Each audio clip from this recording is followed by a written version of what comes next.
Най-сетне. Заповядай, братле. Без да се притесняваш. Все наши хора сме. Девойката групи ли? Не. Тя е офис менеджер. Ела, седни, ще обясна.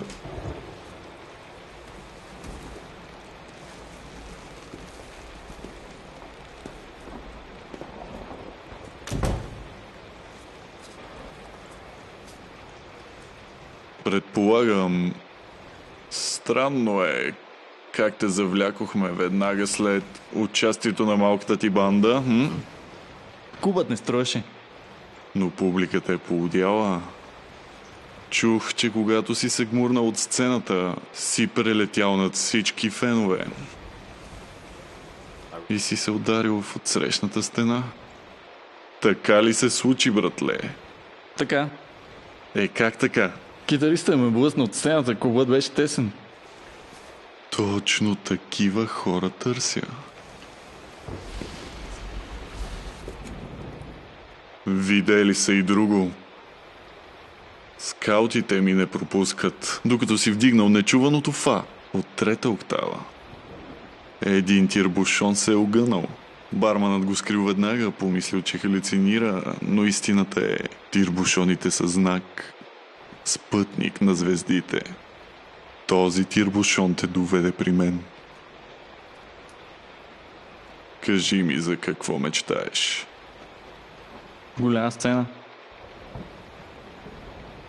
Искаш ли я с цялото си сърце? Няма да те лъжа. Яко бачкане си е, за да се превърнеш в истинска звезда.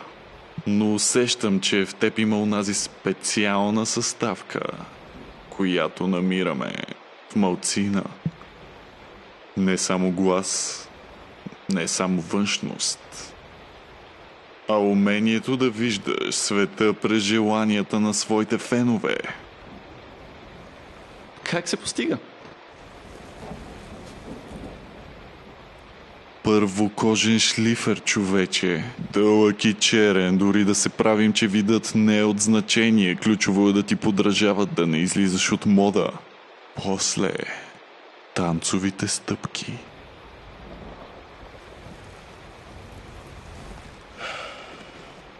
Присъединиш ли се, ще те научим на сумати движения. Всички стилове за нула време.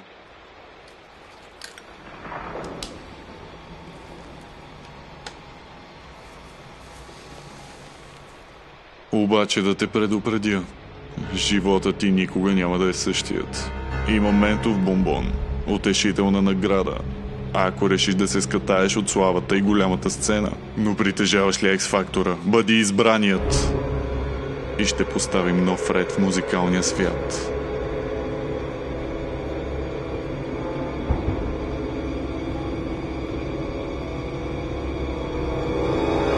Внимавай! Ще те плесна през ръката, ако не дойдеш в моя отбор.